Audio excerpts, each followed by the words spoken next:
the way it goes.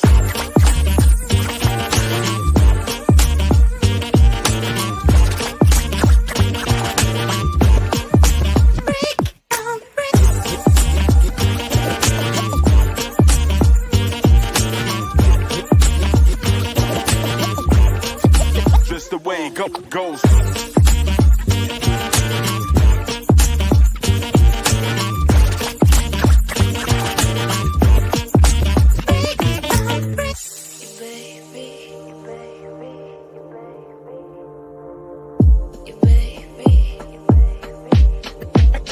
Degrees.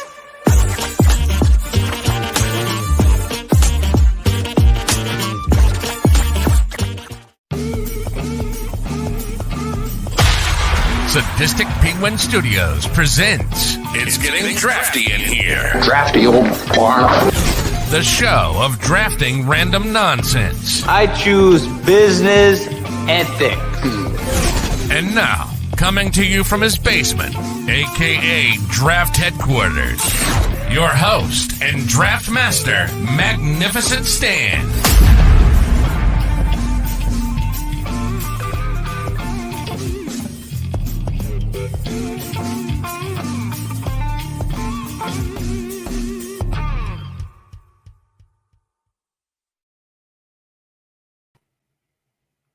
Hello, welcome to episode 12 of It's Getting Drafty in Here, brought to you by Sadistic Penguin Studios. I am your host and draft master, Magnificent Stan, otherwise known as Brian. Today is Friday, March 10th, 2023, and today's draft topic is Hall of Fame, Major League Baseball Hall of Fame snubs. So players that were eligible to be drafted, or even not even eligible to be elected into the Hall of Fame. And I'm already messing this up. Spit it out. All right, so Baseball Hall of Fame snubs. So that's what we're doing today here. My two guests. First of all, we have our buddy Aloha Mr. Hand from the Sadistic Penguin Studios. How you doing, buddy? I'm fantastic. How are you? I'm looking forward to this, and I'm really curious to hear what Nick has to say. Which brings us to Nick Murawski of Locked On Sox. How you doing, buddy? Yep. I'm doing great, Brian, Pete. Hey, I've got some notes. I've got some ideas, and hopefully we're going to right some wrongs here. Right on. We'll do the right thing. Not to steal that from Spike Lee or anything, but yeah, let's go ahead and get started. Nick, you have the first pick. What do we got? So I was toying around with a bunch of different angles, but last year a book came out and it really changed my thinking on, Hall of Fame and who's been left out looking in. And I've got it here, and it's a fantastic book. Pete might have been right there with me when he knew I was picking number one, but Chili Dog MVP, John Owens and David Fletcher. It is a fantastic book. Sox fans of all ages. I have no skin in the game on this book, but I'm telling you, it is a journey through, the 1972 White Sox team, and namely Dick Allen, who is my number one pick here as a Hall of Fame snub. Just a fantastic story, and his growing up and what he went through Philadelphia and beyond.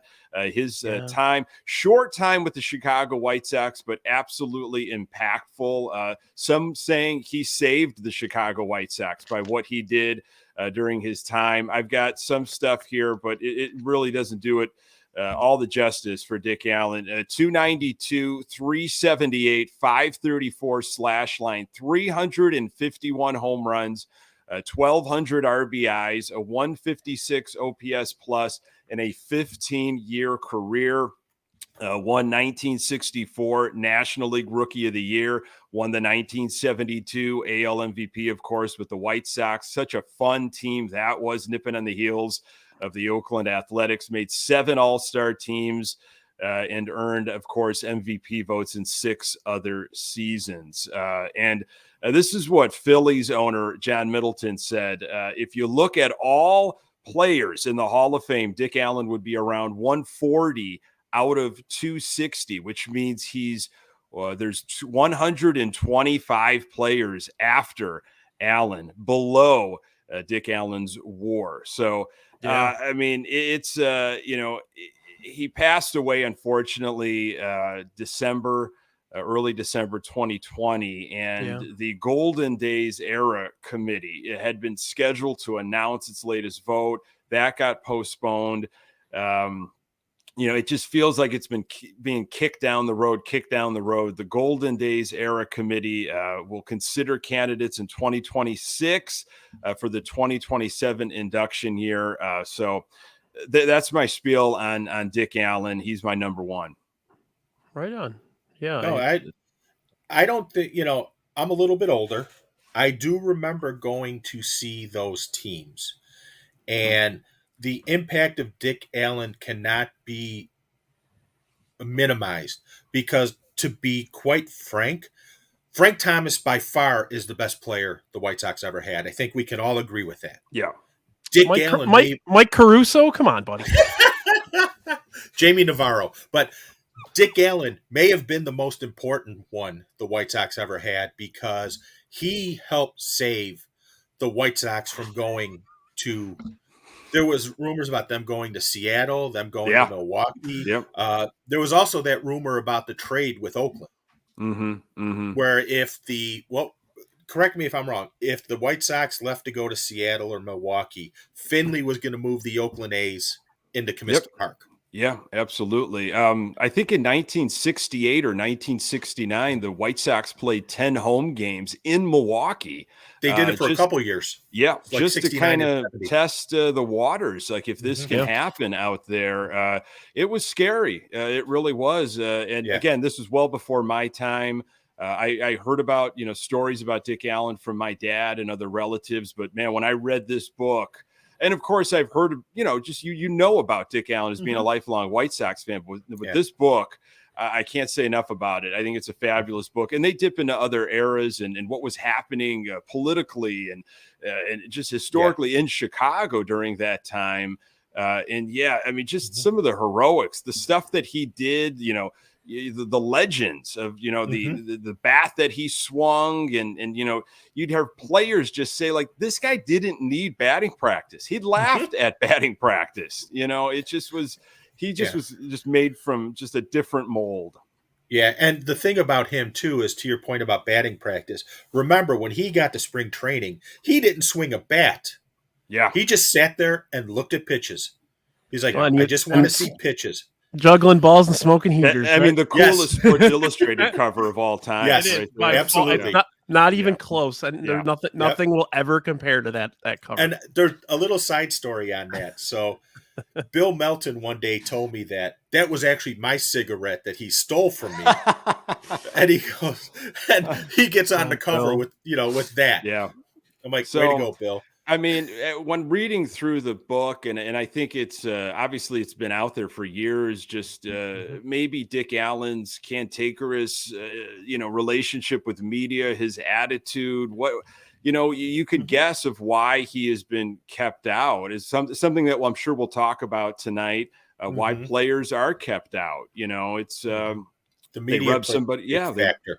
Absolutely. They rub people the wrong way. And I think also with Dick Allen, the biggest issue was the longevity because it was a shorter career. He didn't accumulate enough homers. He didn't accumulate enough hits to, in some right. And it's the writers. The writers are always going to dictate that.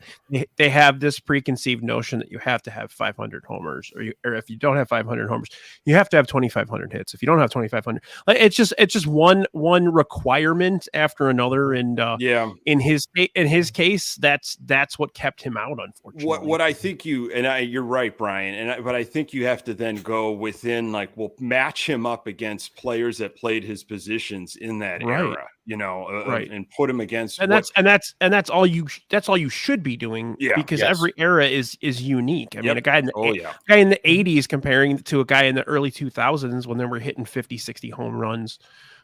Different ballparks. In the 80s, and the 80s, if you hit 35 home runs, you were close to leading the league. It's a different era to era is just different.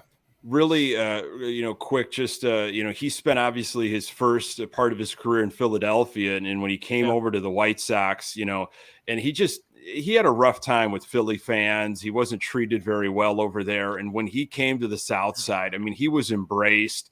He felt like, he was at home. And I think, don't quote me, but from what I was reading and through other research, if he went into the Hall of Fame, he wanted to be wearing a White Sox hat on his plaque. I've heard that before too. That'd have been beautiful.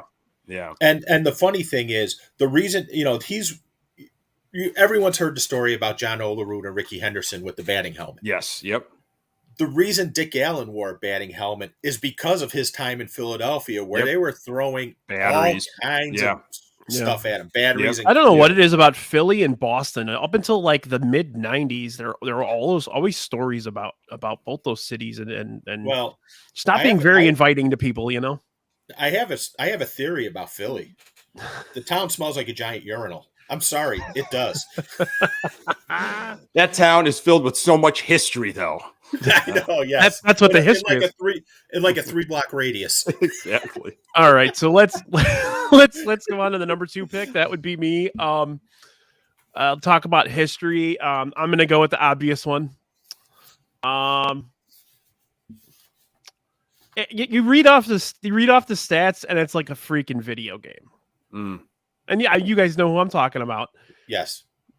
7 MVPs, 14 All-Stars, 762 home runs, over 500 stolen bases, over 2,500 walks. The guy walked 2,500 times.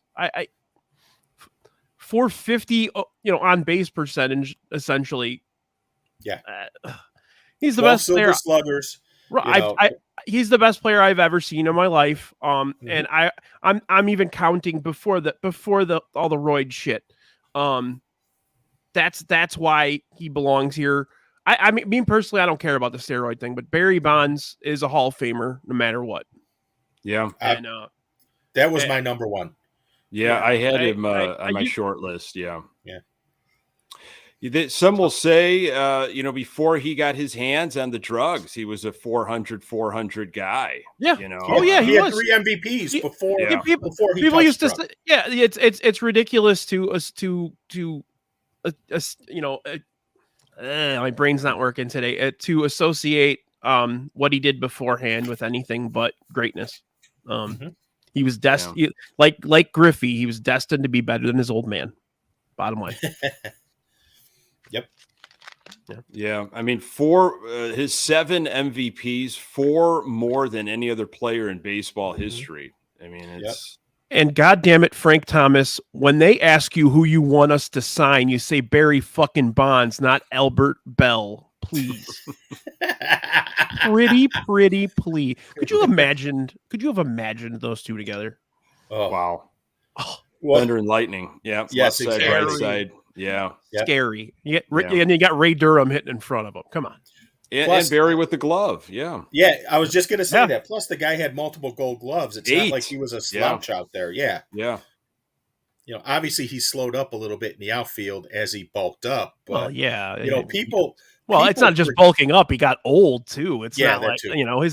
his knees weren't. But you look at how little of pitches he actually saw, though. How many times he was walked or pitched around, and so he had to make those few pitches count when he actually got. I mean, the numbers are out there.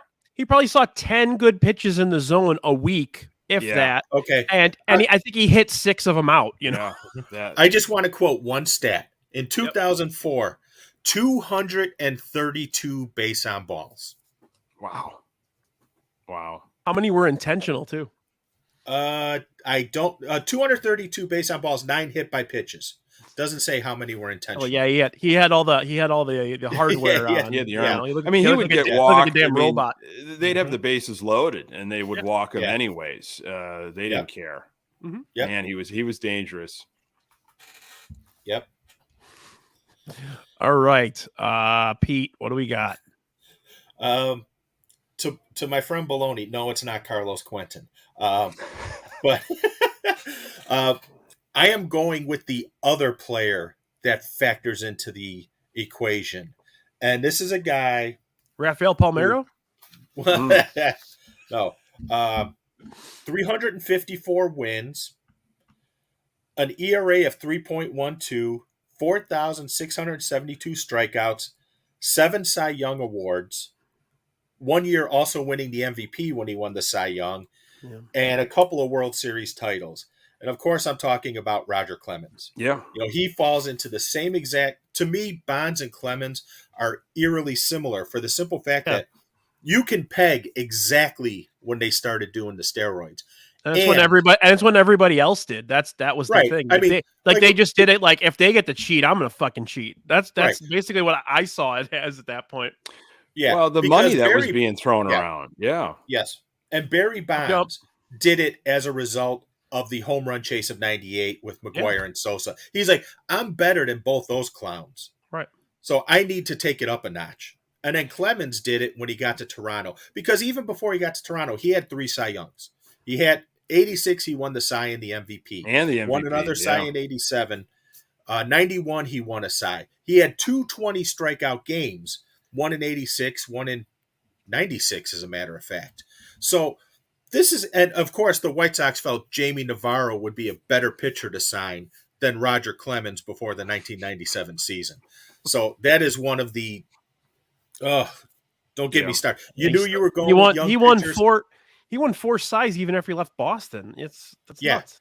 And, it's like, you're going with young pitching in 97. You knew that. Why in the world do you go get Jamie Navarro? Obviously because he's cheaper. When you could get this guy who's got 3 Cy Youngs, who's been there, done that. It infuriates the hell out of me. He was 34. He was 34 and coming off of 2 mediocre years, Did Roger Clemens worry you at all in the 2005 series? He was the only pitcher that worried me. Yeah. Pettit was better. Pedigree, that just from the resume, just from the pedigree of, he's a gamer. He could step up. Yeah, exactly. Pettit, Been there. White Sox had pretty good success against Pettit. Yeah. Clemens, they were very. Clemens was a lot like Verlander to the White Sox. There were stretches where the White Sox would beat him up, and then there were stretches where he would absolutely dominate them. So it was like you've seen him do both. Yeah. One of 10 pitchers only with a Cy Young and MVP in the same year. I mean, that's and that list of Cy Youngs. I can name a couple: Vida Blue, Bob Gibson, Denny McClain, Eckersley, Guillermo Willie Hernandez.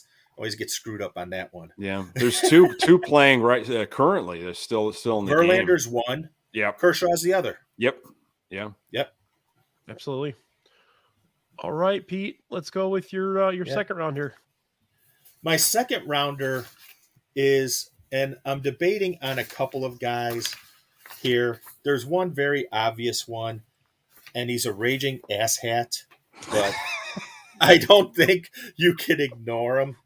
Lance Berkman? How dare you? You watch your mouth.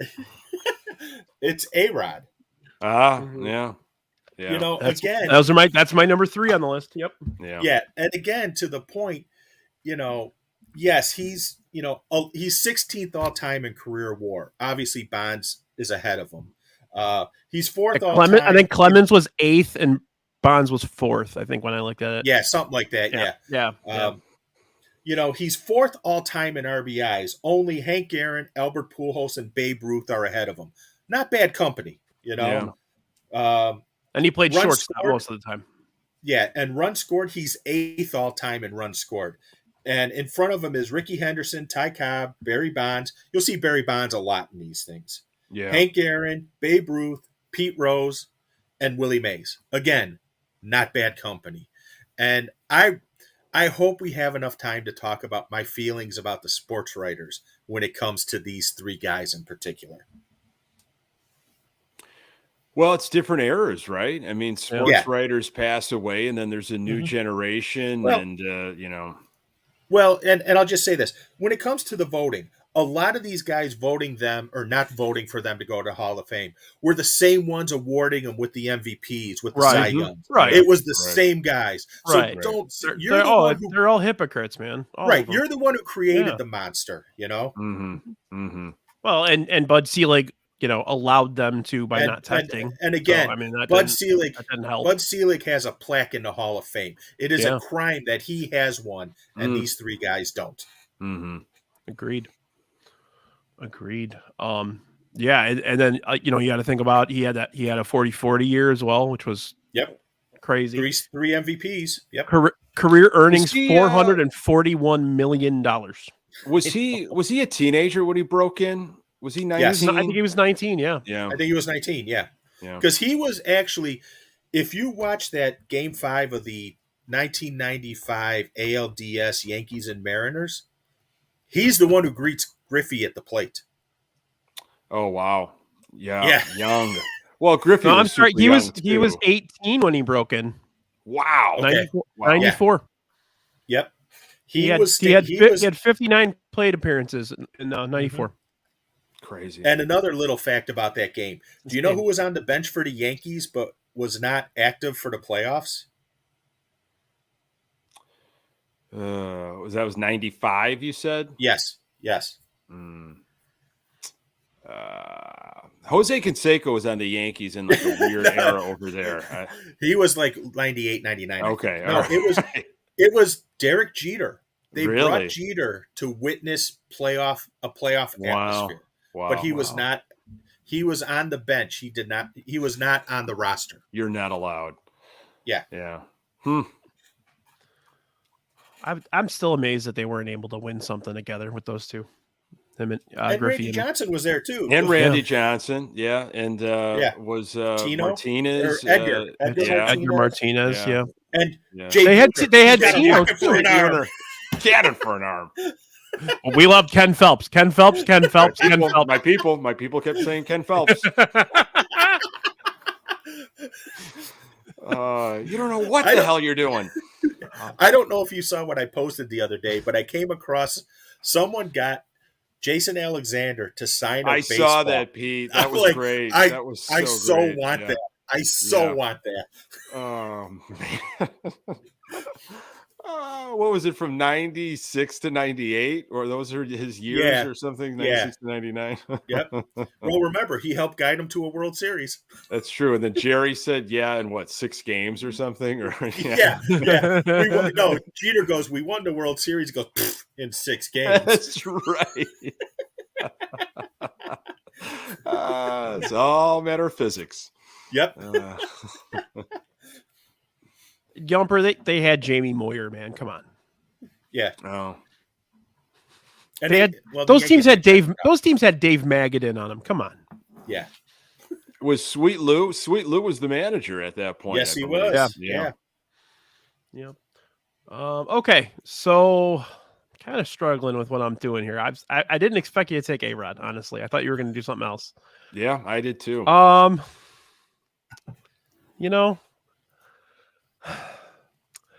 I love Field of Dreams. I love 8 Men Out. So I feel like it only makes sense to go ahead and take Shoeless Joe Jackson. There you go. All right. There you go. Off the board. If you look at the numbers, I mean, just the raw numbers comparatively to everybody else in baseball at that point, he's just killing everybody, man. When he left Cleveland, when he came here, yeah, man, he went, I really can't say too much else. I mean, the guy was one of the first 5-tool players, I think you could say, because power wasn't an option for a lot of these guys back then. So, yeah, I'm gonna go Shoeless Joe. All right. Yeah. He where's his museum at? It's not Kentucky, is it? Or South Carolina? Is it? I think it's South Carolina. It's in the Carolinas. Yeah. Yeah. Yeah, he ran a liquor store. Yes. For the last 30 years of his life or whatever it was out there. Norm Charlton.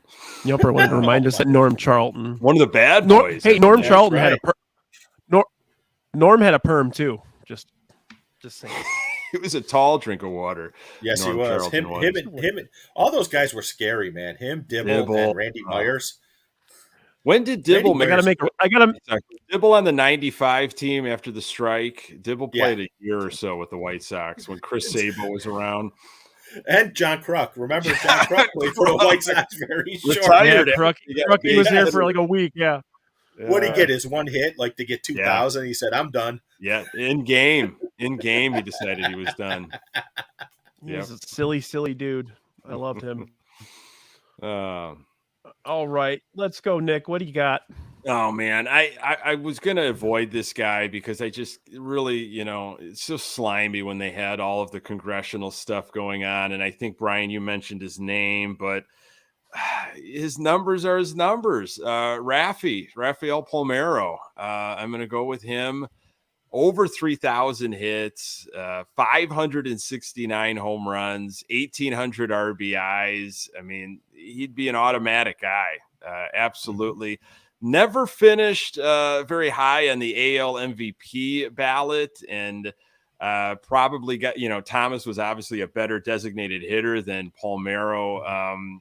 Only on 4 all-star teams, but I mean, those numbers that he ranked up, look, I was trying to look up some steroid stuff, and I'm sure there's more details, but you look at, I think, early 90s, 1991 is when steroids were banned, and then 2003 when they started getting tested. So again, some of these guys that we're talking about, these numbers was started to accrue before the 90s. I mean, Palmeiro maybe came into the game with the Cubs in the 84. Is that early 80s? I would say like 86, I think. Okay. Yeah, maybe he was on that 89 team, right? He was part of the Mitch Williams trade. Oh, there you go. Yeah. Yeah, he was in Texas in 89. Yeah. And Palmeiro had he always had that sweet black mustache that he was always rocking. So now we know why you took him, Nick. No. Yes, exactly. Yeah, ulterior motives there, I see. Yeah, he would be my guy, Palmeiro. No, I still love to this day when he's staring, pointing at Congress. I mean, that's why. And then 2 weeks later, he got busted. Are you fucking just kidding kind me? of scolding in a very high school, like counselor, teacher way. Yes. Yeah. I mean, that's why I wanted to avoid stuff like that. But his numbers are there. And Yumper made a comment about why they traded him because of the Cindy Sandberg rumors. Piece. Yeah. Yes, and let me just give a quick story. In the mid-'90s, remember when Dave Martinez was playing right field for the White Sox? Yeah. Yes. Yeah. This is when they first opened up, what was it called? The Bullpen Sports Bar back then? Yep. In right field? Was. Yeah. And we were out there. We were right on the fence, and there was a pitching change, so Martinez is standing there, and we've been heckling him all game. And needless to say, I had about 15 beers too many. And so I asked him, I go, how was Cindy Sandberg? During the pitching change, I asked him again. He just turns around and gives a thumbs up. I'm like, good sport about it. Okay. All right. So better Palmeiro, Rafael, or Orlando Palmeiro? Rafael. But Orlando was a switch hitter. Come on. Just kidding. I know. And Rafael, I mean, maybe one of the better Ninja Turtles. There's only 4, but everyone had their strengths. Yeah, I'm gonna pick Donatello Bonilla with my next pick. well, Bonilla should be in just for that contract. Yeah, really. He's still getting paid. Love it. 2035. I used to just because I start work later in the day, and I used to love watching MLB Network in the morning, and pretty much every morning Vasgersian would play the Palmeiro "Make Your Play, Pal, Make Your Play" clip, and I just what a crazy bastard that guy was. Just crazy.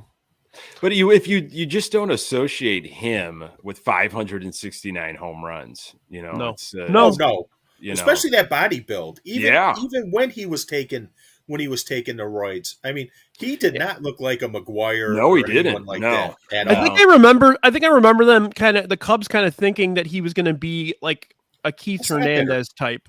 Yeah. He was going to be like Keith Hernandez. He's going to hit 300 and play really ridiculous defense. And he was the perfect guy to, be taking the roids because nothing happened to him. So he just was like, no, you're not. Yeah, that's funny. Yeah, sure you are. Right. Look at you.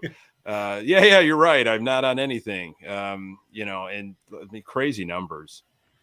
And I believe there's a little White Sox trivia question with Palmeiro. I believe the White Sox were in Baltimore when Palmeiro got suspended in 2005. interesting. Good year. Yep. Good year. You said 2005. That's when I got married. There you All go. right, Nick, what do you got here for your third round pick? Oh, I've got a couple guys here that I might leave on the pile, and maybe we'll kind of just chop it up later because I'm going to go really homer here. I'm going to go so homer, and there's going to be probably groans. Craig Graybeck. Nick Madrigal? Oh, I am going, and I will defend I know this. what you're saying. I will go Mark Burley as my as my pick, and it's the durability thing. And I think I had the opportunity, as I know a lot of Sox fans did, as an adult, to watch his whole career and just be kind of in awe in what he was doing. And now what you're seeing with the game, and the game is so different. And, obviously with the pitch clock, everybody's turning into a Mark Burley, but what he did for so many years, logging 200 innings for 14 consecutive years, and almost had one more. He was like 2/3 of an inning short or something to have another year. And then you talk about the Gold Gloves, and then you talk about, the innings he logged during that span, which was tops from 2001 to 2015. Of course, the no-hitter, perfect game, World Series, 5 All-Stars, finished in top Cy Young, though, only once. And that's where I think, obviously, the wins for pitchers, I think national exposure, getting to the big game, and Cy Youngs are huge, and he just was only in that conversation once in his career. But doing after watching the last Comiskey part 2, after watching part 2, I could have gone one dog. That's next for me after this. He was instrumental on that team. But I'm going Burley. And, you put him up against some of these guys during his consecutive season stretch, and there's a ton of guys you can rattle off that are in the Hall. Gaylord Perry, Greg Maddux, Don Sutton, Phil Niekro. And I love that he's hanging on the ballot. Will it happen one day? I think so. It's just going to be a while. I think it's going to be a tricky, long time. man. Yeah. Well, it's going to be a veteran committee thing. If it's got to be the right people voting. And it's got, yeah. I agree. I agree with Brian. It's going to be the Veterans Committee, and you know who's going to lead the charge because he said he would? Frank Thomas. Frank Thomas has come out and said he would lead the charge. Yeah, and he did all this with. I mean, essentially, he mostly threw 2 pitches. He had the cutter and he had the claw. He kept hitters off balance. I mean, he was nipping at. He was just cerebral as hell. Yeah. I mean, he would put them in a trance, because the speed at which he pitched, and I felt like he had confidence in his off-speed stuff at any point in the game. And then, of course, he could field his position. And he was a guy also, like, talking about intangible stuff that you're not going to find in the back of a baseball card, that kind of like didn't give a crap. He's like, yes, whatever happens. We all hear the stories of his perfect game where, he kind of just said jokingly, like, I'm going to throw a perfect game today. And, he just had such an air about him of like, this is not like my life. Like, I've got other things that I'm more excited about. This is just what happened, like, to pay the bills. And he was really good for a long period of time when you really examine and put his durability under the microscope. And there's one thing I wrote down because I did have him on my list too. And there's one thing I wrote down. He is one of 7 pitchers to throw a no-hitter and a perfect game. That's a good point. Yeah. Do you know who the other 6 are? And tell me what's in common with all these guys. I would say, is Sandy Koufax on that list? He is on the list. It's lefty. Sandy Koufax, Cy Young, Hmm. Roy Halladay, Randy Johnson, Jim Bunning, and Addie Joss. What do all those guys have in common?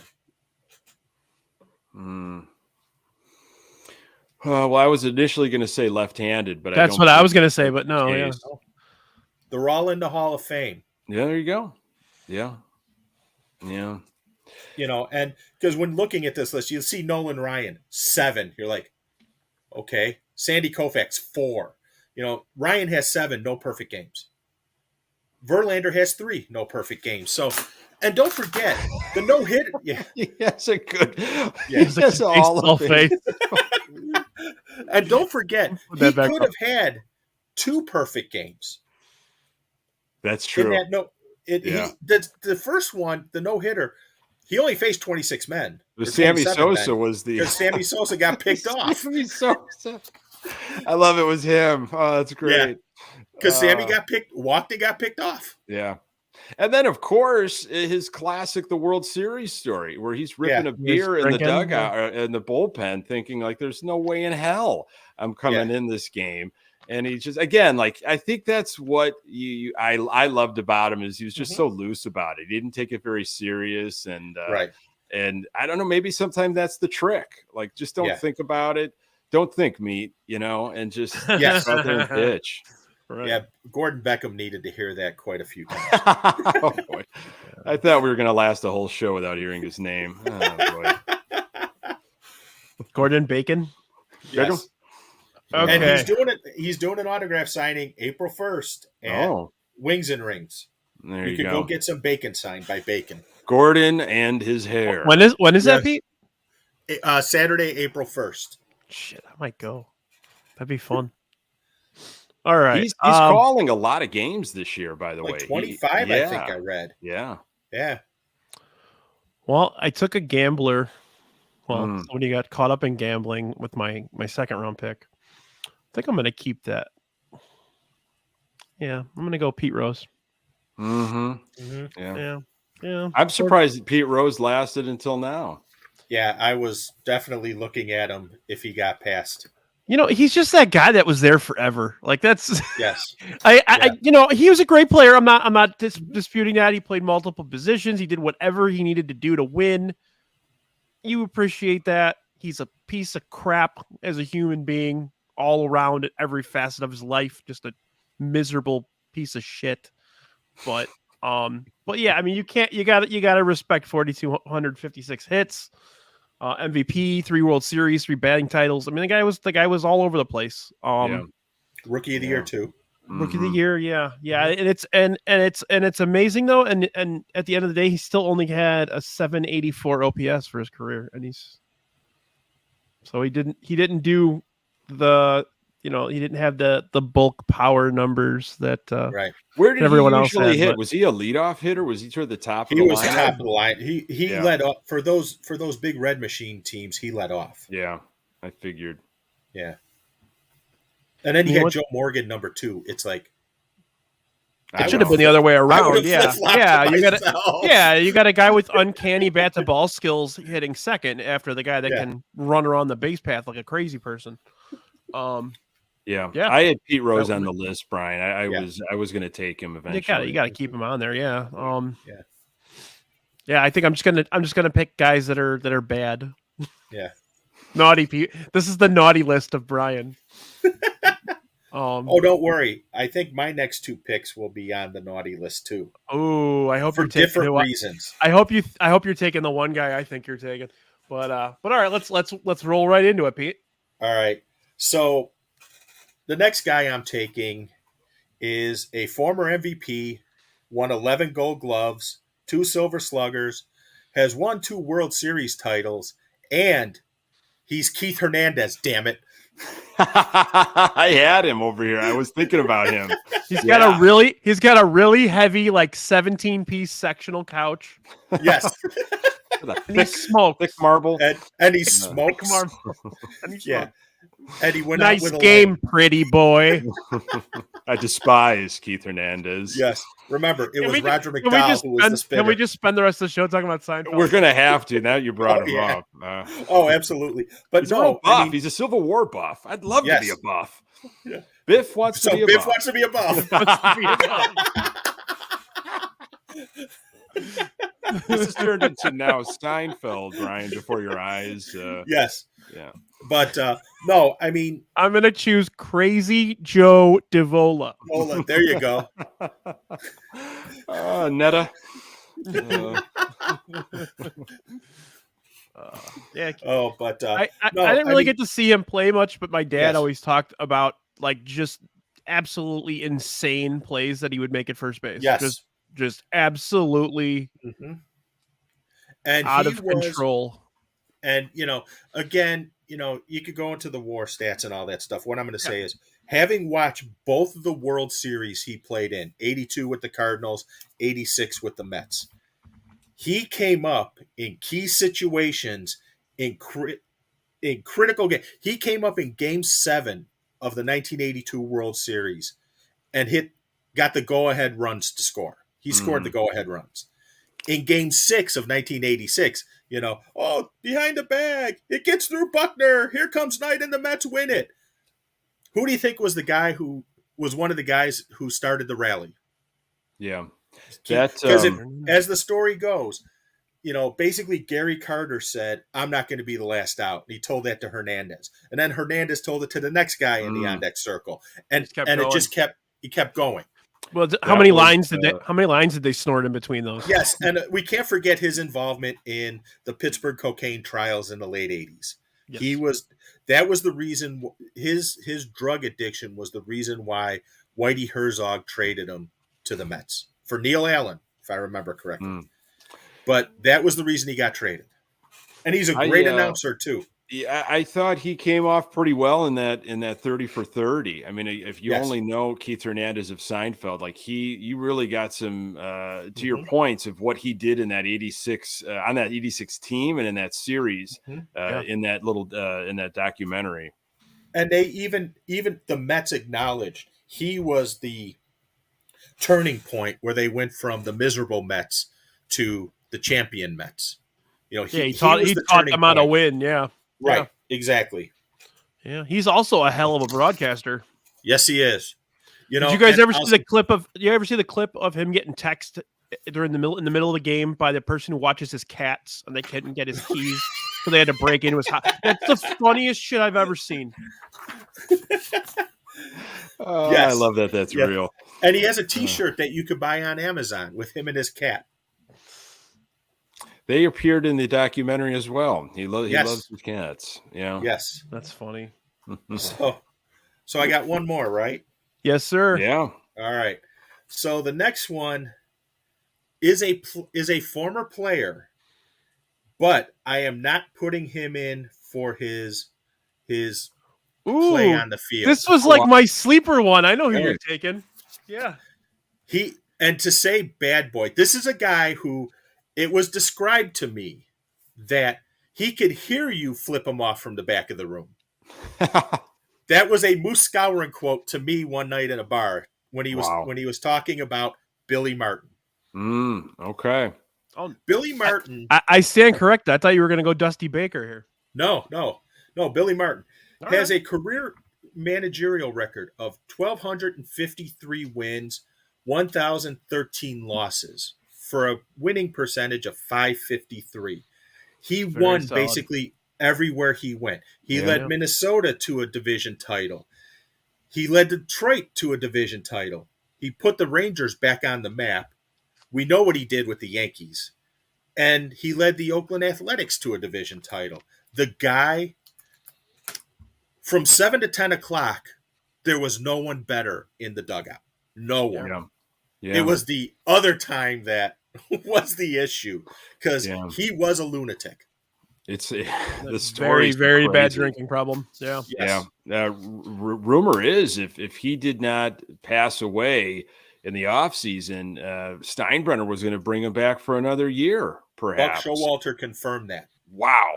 Buck Showalter has Wow. confirmed that because Showalter was going to be on the coaching staff. Wow. So he was the little wrestling trivia. He was the timekeeper, either a timekeeper or the guest ring announcer for WrestleMania 1. That's right. Yeah. And they did Timekeeper. He was time. I don't. Was think that the he timekeeper? yeah, Okay. yeah. They were doing like promo videos for WrestleMania, and it took them like 6 hours to do it because he kept getting too drunk to do the Oh my do the god. scene. Like he'd Billy, sober up we a little have to bit and get he just this started in the count- can already. Right. Ah. And they're trying. They don't want to. You know, they're kind of desperate for attention. They're in New York. Yeah. They gotta have Billy Martin, obviously. And so they just gave him as much time as he needed, but it took them like 6 hours to do like a 4-second promo of like, come to WrestleMania. It's going to be fantastic. Whatever the fuck he did. But he got so Billy, drunk. it's an 8-word line here. Come on. Right. Yes. Come on, Billy. You can do it. Wow. That's funny. That is But funny. even in the years where the Yankees finished second or third in the division, you know, they're putting up 91 wins, 95 wins. You know, it just is amazing what the guy could do strategy wise. Pete, was it a people have said this about Ozzy in 2005 of like, I'll take the heat. You know, I'm going to take the heat and put it on myself. And and Ozzy didn't necessarily do this, but Billy, I did this, especially with Reggie and other players of like, we're going to win just to despite you, like just to almost prove you wrong. Like he had an alternative motive. Like he knew what he was doing almost. No, he was a lunatic. Just a straight up lunatic. Straight up lunatic. And to your point about, what you were saying with Ozzy, most of the players outside of like Reggie loved him. I mean, Rod Carew loved him so much that Rod Carew asked him to be godfather to one of his kids. Wow. So it was a case where him and Reggie were oil and water. And that's, to me, that's part of the legacy that he's left with is him and Reggie. Reggie didn't get along with anybody, though. I mean, I've talked to some former players, and one word is used to describe Reggie, and these are ex-teammates of his. And I'm not going to say who they are. I'll tell you in face-to-face, but asshole. Yeah, it seemed like nobody wanted anything to do with him. Yeah, and that was. And then he tried to kill the Queen. What the fuck? Yeah, exactly. Then he tries to kill the Queen. Maybe he should kill Meghan Markle, but we won't go there. Yikes! Yeah, the candy bar though. Reggie Jackson had a candy bar. That was a damn good candy bar. Believe it or not, it was really good. He was also the inspiration for Basketball, if you remember that movie. Yeah. Because they caught his World Series home run. They caught his last World Series home run. Yes. I want to be a big sports star. I want to open a big sports I think bar. he's also in the original RBI, Nintendo's RBI. I think he might be on the California Angels. He's still in that. I think he is. Yeah, I think you're right. Still around. Yeah. So I'm going to show you a couple things if I can find them. Sure. And you just mentioned one of the items. Because Queen? I'm working on... He's got the Queen in formaldehyde. Yeah, exactly. No. All right. But so this is one of the items I have memorabilia wise. Oh, it is his first career playoff game ticket. Wow. And I'm trying to find him at a signing to get him to sign it. Wow. And saying first career playoff, Mr. October, first career playoff game. That's pretty cool. Yeah. That's a good one. Yeah, you get that signed. That's an awesome piece, man. Yeah. And even without it signed, it's an awesome piece. Right. And I have a ticket from this is game 1 of the 1974 World Series where he hit his second career World Series home run. And I do have a ticket from game 7 of 1973 where he hit his first career World Series home run. That's a cool ass ticket too. Put that back up again real quick, Pete. Oh man, that's awesome. Ticket stubs. Bring them I back. miss ticket stubs. I do, but I like having everything on my phone too. So and here's one that's of interest. See if you guys know what that date is. Well, the logo, I can't see the date, but is that Gotta a be 83, Ripken? right? Yeah. Something with Ripken. Nope. Oh, 93. Oh, it's his last Nope. game. Or the one where he broke the... Nope. That's It's a game against the White Sox. It's a Sunday afternoon. I don't know, man. Wilson Alvarez's no-hitter. Oh, right on. There you go. That's a good one. Yeah. All right. Well, let's go on to my next one. I have a group like text thread with my buddy, my best friend Kevin and his family, and we were talking about. I mentioned the show tonight, and they started talking about just spontaneously talking about the Baseball Hall of Fame and steroids and everything, and we started talking about this guy a bit. I feel like he is in the argument for the best right-handed hitter possibly ever. One of the handful best right-handed hitters ever. He had a 6-year period from 1999 to 2004 where his OPS was over 1,000. Never won an MVP, but was an amazing hitter. White Sox legend, Manny Ramirez. Oh wow. Yeah. That he dude was could scary. freaking rake. He Rake. was scary when he came up to the plate. And he got even scarier when they added Big Papi to that lineup in Boston. I think the 5 scariest right-handed hitters I've ever seen in my life are Frank Thomas, Manny Ramirez, Miguel Cabrera, Albert Pujols, and this is just my era, and Mike Trout.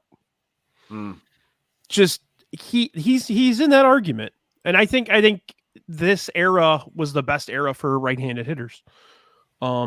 He just took over, and he didn't. I mean, obviously, he just kept getting pinched towards the end there. It kind of destroyed him, but he was a hell of a hitter, man, and a personality. Yeah. He was fun.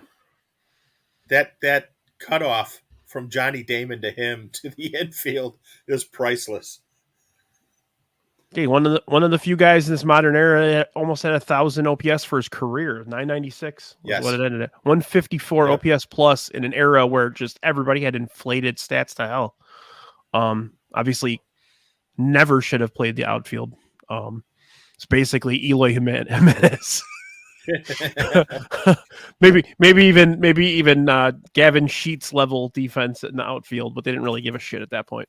Because he just kept hitting. So there were so many other Cleveland guys that scared me. I can't remember what did he do when he was with the Indians. I've kind of blocked that. The last few seasons before he went to Boston, he really. I mean, I'll just go OPS from 95 through 2000. Those are his last 6 seasons. 960, 981, 953, 976, 1105, and 1150. That was 1999, wasn't it? 99, and then he had 165 RBIs in 99. Yeah, and then he didn't win the MVP. Right, and then the next year, won it. And then the next year he had 1154 OPS. Those were probably his 2 best years, right before he went to Boston. So, what the hell, Cleveland? Why would you let that guy go? Come on. Cleveland lets guys go. Oh yeah, they still win. Yeah, they still yeah. They have a developmental system. Oh, sorry. Did I say that out loud? And then of course he hit 1 home run for the White Sox. He had 2 RBIs in 88 plate appearances. I was at that game. I saw his 1 White Sox home run. Gosh. It's fun seeing those guys, those old washed up dudes. And here's an idea. I don't want to push ideas on you, Brian, but I think that would be a fun drafty episode. Is like White Sox players that played less than 50 games. That Kenny Williams wanted to have on the team, or Charles Johnson, number 1 pick, Griffey Jim Abbott, Jr., Abbott, Doug Drabeck, Robbie Alomar twice. Yes, that's right. Sandy Alomar falls out of it because he played a couple full seasons. Yeah, he had full seasons. Yeah, I liked Sandy Alomar. I thought he was a good player, man. Yeah. I just hated the way he called the game. That's just me. To me, at times, he would set up almost in the opposite batter's box. I'm like, there's no way you're getting a strike call based on where you're set up. Any restrictions on a White Sox Legends draft, Sam? Yeah, is it like true legends like Big Frank, or is it like White Sox? Oh, David Wells, yeah. White Sox legends like David Wells. David Wells, that son of a bitch. I still hate him to this day. And then he left, and he did pretty well for himself. Well, yes, and he left. Pete, I was a little younger then. Correct me if I'm wrong, but didn't David Wells say after that one season here that he was going to give the team a discount and come back? And the team was like, "Fuck you, leave." I don't remember that. I know he threw Frank under the bus. He had back problems all season long. And then he took the culpa, he said this was all on me. I'm coming back next year. I'm going to be healthy. I'm going to give the team a discount and come back. And then he went to New York or Toronto. No, New York. And then the White got him Sox from Toronto. And then the White Sox went and got Todd Ritchie. See you later, Kip Wells. Kip Wells had a better career than Todd Ritchie. Gosh. That was like in the Billy Koch era too. Yes. I remember Billy Koch got they traded for him, they traded for him. In Oakland. Yeah. I was in line at Sox Fest when they traded for him. That was when you just like everything was breaking on the fly on the ESPN bottom line, and you didn't hear of any rumors or anything. That was huge, man. That was a big deal when he was coming over. Sam Reeves reminding us of a couple of buddies here. Yes. White Sox legend Jimmy Rollins, White Sox legend Kenny Lofton. Yep. I remember Nick. That's a hell of an idea, man. I love it. I mean, the day they got. Go ahead, Nick. I was going to say I was at spring training one time when the year Jimmy Rollins was on the team, and during the game he was running sprints in the outfield. The game was going on, and he was getting his runs in while the game was going on in the outfield. I thought that was very bizarre, but legend, absolutely. That used to be a bigger thing back in like the 70s and 80s. He was trying to bring it back. Yeah, guys out there, mainly pitchers, doing sprints like to get their work in. Yeah, he was keep them limber, man. They got to get those hamstrings. Yep, please, absolutely. No soft tissue injuries, right? Looking at you, Luis Robert Jr. Junior. Yohan Moncada, Senior. Multiple times over. Oh boy!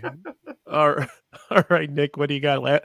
Last pick of the main portion of our draft. I'm kind of surprised that this guy lasted so long, and obviously there's so many reasons why he's not in the Hall of Fame, and I don't think he'll ever. Well, I don't know. I don't know how this is going to go decades down the line, but a guy that before Frank Thomas came to town. We did not have these these mashers. We did not have these guys that could just pump home runs. And I'm talking about Mark McGwire. Mark McGwire was a guy that I remember just watching, like with Canseco, the Bash brothers. Like, I cannot wait for the White Sox to have some of this. And then obviously, as the good folks wrote about in the last Comiskey doc, like, Thomas came onto the scene, and it was just like, oh wow! Now we've got this guy. Now we've got our guy, yeah. And so Mark McGwire, just he was putting up some crazy numbers, as a rookie. I mean, I believe he had the home run record. 49. 49, Judge, I remember that. Until Judge, I think Judge was the one who broke. Yeah, what are you, 52, something like that? Something like that, yeah. He didn't really have the defense. I think he won 1 Gold Glove, but he had some pretty good numbers for a long period of time. He was so from the minute he came in, it was the first guy that really came in. You're like, man, that guy lifts weights. You know what I mean? Like, yeah, like that whole era, him and Canseco, those were the first two. Like, those guys would take their shirt off, and you're like, holy shit, what's going on? Monsters, right? Monsters. And they talked about this in part 1 of that last Comiskey doc. They look like the Chicago when the Oakland A's came out on those teams. They look like the Chicago Bears. Yeah. They were monsters. They were just so big, and Mm-hmm. like McGuire's just I feel like he's in the same conversation with Bonds. Is he towards the end he just did not see a lot of pitches, so whatever pitch he did see, he had to react and he had to make the most out of it. One of my favorite McGuire home runs, I think it was at the old Sky Dome against Randy Johnson. And Randy Johnson brought it, when he was when he was with the Mariners. It might have hit 100 miles per hour. I don't know. McGuire took it dead center and took it deep dead center. And this was when he was on the Oakland Athletics still. I mean, he was something to watch. And I remember that Sosa McGuire thing, obviously in 98.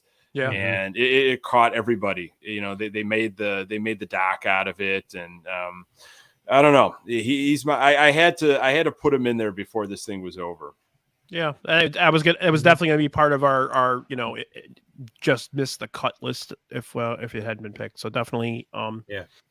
I'll never forget the home run derby in Boston where Mm-hmm. he was just hitting them out of the entire park Effortlessly. Yeah, it didn't even look like, and that's what. But the steroids, that's for him especially. It was the recovery that really helped him, because he wouldn't be able to hit like that or swing like that without that. He had health problems. He had some aches and pains for sure. Yeah, and he wouldn't have even been able to play probably through a lot of that stuff without the help. But I feel like he wasn't the one that was like bulked up through the steroids. He was already a fucking Jack LaLanne Adonis monster at that point. You know what I mean? Yeah, he was a big boy to begin with, and the steroids just added.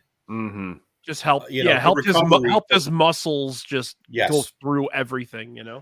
Yeah. Right. So, but because okay. with McGuire, if you even look at him when he was at USC, he was a monster there. Yeah. I had like a million of those baseball cards when he was on the Team USA one. Yeah. 1985 tops. Yep. Yeah, the Donruss rated rookie card, of course. Yep. Had a million of those. Yeah. Okay, so we're done with the main portion of the draft. One question I have for you guys. Now, we have a few interesting names coming on the ballot next year. I wanted to just kind of get your take on them. First one, Adrian Beltre, obviously. Done deal. First ballot, right? Yeah. I mean, yeah. incredible player. Okay. Yeah. One of those under the radar guys that nobody really talks about, but he's probably one of the top 5 third basemen in the last 40 years. You know what I mean? Like just a tremendous player. Okay. Number 2, Chase Utley. Not enough numbers. I think it's going to take him time. Yeah. Do you think he deserves it more than Jeff Kent? Well, Jeff Kent was on my list. I was going to go Jeff Kent. I had a whole write-up on Jeff Kent. I mean, most home runs from a second baseman. I mean, he's got some pretty good numbers, an MVP award. Just a real asshole, though. It sure sounds like. I mean, don't let him wash your truck. Yeah. Yes, exactly. He rubbed a lot of people the wrong way. I sometimes with this, I just go by name, and. Does when I hear their name, do I just think like, they belong? And I don't get that initially from Utley. No, I agree with Nick on that one. I mean, Hall of Very good, absolutely. Hall of Fame, I think he's a little lacking. 64.5 career B-WAR, 6-time All-Star. And the with the Hall of Fame, generally 60 is sort of the bottom rung of what they look at. That's sort of the starting point. Like generally, I mean, there's some players in the Hall of Fame, Harold Baines, that have a evidently. WAR. Evidently, that is much less than that. But you'll see those guys generally get in through the Veterans Committee with peers of theirs. Okay. So that's one of the things to remember too. Okay. So let's do so the next round is going to be current MLB players that you believe are Hall of Famers or will be Hall of Famers when all is said and done. Okay. and we'll just keep going with the same order, Nick. Okay. I've got several, man. Oh, yeah, there's I mean, several. there's obvious ones too, but yeah. Yes. my pick is actually going to be someone that nobody really thinks about as much as they should. I might steal your pick then, because that's who I'm kind of going with. Uh-oh. Someone that's probably not necessarily nationally, just because of the team he's played for, but just really great numbers. I think he's going to need a little bit of a. So should I go a slam dunk, or should I go one that I think will? I'll make it interesting. I won't go with an obvious one. Okay. Joey Votto. There you go. That's my pick. Was it really? Yep. 16 years. He's so my favorite. far. He's my favorite baseball player. Such a fun guy. I mean, gosh, the stories about Joey Votto and 2,100 hits, 340 home runs, a 297 batting average. He's got an MVP, a Gold Glove. Might also have a Rookie of the Year in that resume, but and just just the wacky stories about this guy. I mean, he makes baseball fun. Yes. Led the league in walks 5 times. Wow. Yeah. He won MVP in 2010. He had a 1024 OPS that year. It was really his like one huge year where he slugged 600. So that was his one like real big slugging year. But yeah, I mean, I love the guy. I absolutely love. And last week even like reaffirmed my love for him when he was like, I like to go home and just watch clips of Norm Macdonald on my phone. And I'm like, okay, he's like my fucking spirit animal. Like that's what I do. You know what I mean? Like I missed when I was looking up stuff. And how old is Joey Votto? Does he still? He's 38. 36 or 38. Okay. 38. Yeah, he's been around a long time. Okay. Yes. So do you think maybe he can get to that 3,000 hit, that magic number? I don't know. No, he's not going to get to 3,000. He's at I don't 2093 think so. right now. So he's got to play like 6 years or something. Like no way. Yeah. But it took them, he was 35 or 36 the first time he ever popped to first base. Yeah, it was something insane like that. Just like weird, crazy. Yeah. I feel like if guys like Bobby Abreu can get like a fair amount of votes, which he has, I think Votto's going to get in because, I think he's better than Helton. Now, do you look at that because of Coors Field? Yes. Yeah. Now Helton was on my list. I'm not saying he doesn't deserve it, but yeah, I mean his OPS at Coors was like 1,000, and his OPS on the road was like 820. So put Helton's numbers against Konerko's numbers. They're not terribly off. It's just it's the glove. It's the defense where Helton took over. Yeah. Yeah, Konerko would have had a few 50 homer years in Coors. Oh yeah, 2005, 2006. I mean, he hit a lot here, and that's not that hard to hit homers at the last year. It was though. It was very hard for the White Sox to hit homers last. Just hit 300, Nick. Come on, dude. Yeah. Oh my goodness! Thank goodness he's gone.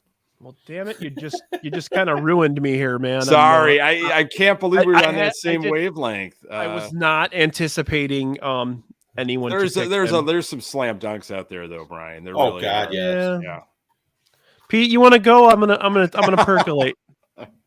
Sure. I mean, okay. Like you said, there's a bunch of slam dunks out there, and there's one that if you would have asked me, and I'm not going to use any.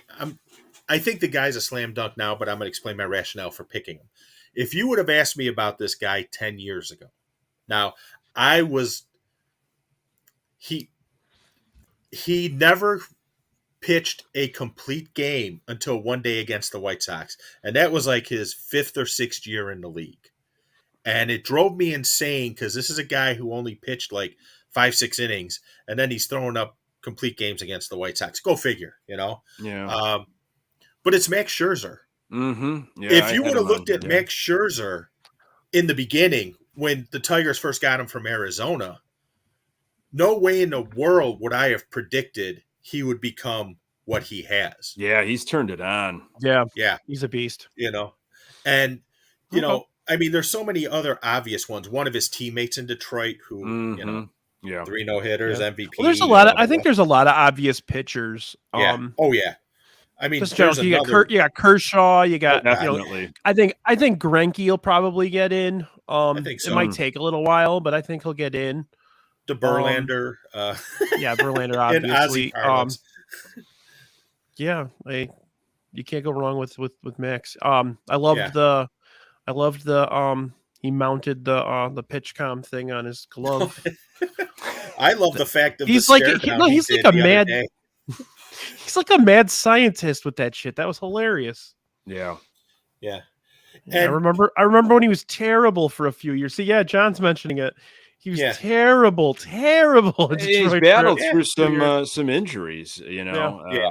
Yeah. well, I think it's the different color eyes that screwed him up for a long time too, because that's just freaky to look at. That is. He's got the George C. Scott eyes. The David Bowie eyes. David there Bowie, you yeah. Okay. Mad Max.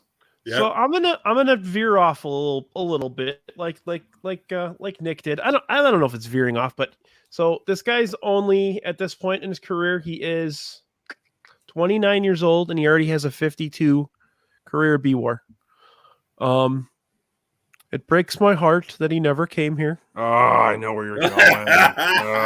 Just kind of, there we go. he just signed a very large contract. Dig that knife in deep. Keep digging. Mm. Yeah, I still think it's hilarious that people thought that there was some type of perception that he was lazy or that he was. You remember that when he was in L.A.? Yes, I remember someone telling What me the hell is that? The guy was a Someone great told me- shortstop, and he's an even better third baseman now. Yeah. Someone know. told me that, the Dodgers aren't going to re-sign him because he's lazy. I'm like, no, the Dodgers aren't going to re-sign him because they have Corey Seager coming back from injury. Right. Wow. Yeah, so I'm gonna go Manny Machado. I think he'll get in the Hall of Fame. He's got another I think another he's 10 well on years his of way. hitting. He's probably gonna move over to first base at some point. Yeah. And he hit. should, Yep. he's probably going to play third base for another 5 years, and then they'll move him Yeah. over. But he'll continue to hit. I know He hits in that he- park. It's amazing he hits in that park too, because that's a big ass park. But Yeah. he's a hell of a player, man. Yeah. And to Sam's point, yeah, Lurie Garcia by far is the biggest slam dunk Hall of Famer of them all, without question. He can Absolutely. play multiple positions. That's right. He's not just a utility guy. He's He's a jack of all trades. Don't ever say that. Never call him just a utility guy. The players respect him. Yes. Those are Longest my tenured favorites. White Sox. Traded for what? Who? Alex Rios? Yes, he was in the Alex Rios Was trade. he in the Alex Rios? Jesus. Yeah. Yes. Legend. Yep. He's gonna make the another team, White isn't he? Sox legend. Another great Kenny Williams. Another example of the front office misreading the market. So I haven't paid attention to the team this spring as much as you guys have. Is he hitting at all? No. No. Okay. And he's not feel like if you watch any of the Cubs game today, boy, he looked lost out there at second base. I mean, if it wasn't for the money, he'd have an extremely difficult chance making this team. I think there are other players, guys like Hanser Alberto that can do just as much as he does. And Pedro Grifol likes Hanser Alberto, has some that's experience obvious. with, I mean, there's nothing but Hanser Alberto stuff from the Royals days. I'm not impressed. I'm really not impressed with Romy Gonzalez either. He was the guy that was supposed to be coming out trying to win the job. All the hype. Eric videos Gonzalez- that Romy- Sosa's been Gonzalez. bad too, right? Sosa hasn't been good either. Eric Yeah. Gonzalez has looked better than Romy Gonzalez. You're right. Defensively. Yeah. Yeah. And probably with the bat. Last I checked, Romy Gonzalez was using a razor sharp .057 in Cactus League play. So there you go. And yes, Yumper, Yonder gives the intro speech. I wish Been on Alonso would Jay go holding over the yonder. And tells him what hat to wear. He gives his best. But okay, so the next round, or final round here, we're going to go with players that are either rookies right now or players that were rookie last year, that we think have the capabilities of becoming a Hall of Famer. Mm-hmm. Let's go with you, Pete. All right. I'm glad you went with me first because I feel really strongly about this one. I'm going with Adley Rushman of Baltimore. Oh, I had him on my list. That was my pick too. Thanks. Yep. I just think I remember in that draft when he came out, because that was the same draft as Vaughn, wasn't it? Rushman was 1 and Vaughn was 3. I want to say it was that year, because the White Sox drafted Madrigal, who was his teammate the year before. And I just remember Madrigal saying, "Oh, if I can vouch for him if you want." I'm like, "Shut up, rookie." But Magical. But no, I think this guy is a once in a generation talent behind the plate. He's got it all. Yeah. And I will use I asked someone, and I'm going to name drop on this one. I asked someone who knows a little bit about catching what he thought. Johnny Bench. He said, Johnny Bench. Yeah, that's who I asked. And he said, the kid's got the goods. Wow. Does he have the big hands though? I haven't seen it up close, but Johnny Bench's hands are. I know. Johnny Bench could put 15 hot dogs in his hand, you know. But that's who I picked. Kick King Num's ass in a hot dog eating contest. Yeah, no kidding. But I will say this too: if you watched on MLB Network when they did the top 10 for catchers, they had Bench on, and he said the only reason Rushman was number 2 and Realmuto was number 1 is because Rushman came up later in the year. Wow. The only reason. Yeah. I saw a couple Sox games when the Orioles were in town, and he did damage to the Sox. Yes. He absolutely did. Yeah. Yeah, there was a game where he smoked a double right in front of us in 108. Yeah. Yep. I remember that one. And, you know. Okay, I'm going to go with the obvious one. Yeah. Oh, I'm sorry. What? No, go ahead. You good? Oh, okay. Yeah. I'm going to go with the obvious one and go Julio Rodriguez. Yeah, he's a beast of his own. You know, there's really not much you could say. I mean, he's as 5-tool as you're going to get. So as long as he stays healthy, that's what you got to worry about with a guy with that. He's got a bigger body for his skill set, and as long as he takes care of it, Seattle's always been pretty good at taking care of everybody's bodies. Once they leave, it's a different story. Ken Griffey Jr. But yeah, I'm gonna go Julio. No, I think once A-Rod got to Texas and the Yankees, he took even better care of his body. That's a good point. It's all about flexibility. Yes. So if you can incorporate yoga somehow, you're going to be just fine. Do the White Sox do yoga? No. There's a yoga day this season. Yes, I saw that. Yoga Park, June 4th, I believe. It's a day game. Get out there, do some yoga. Should be great. Roxy, you never vote for me, damn it. I'm hurt, Roxy.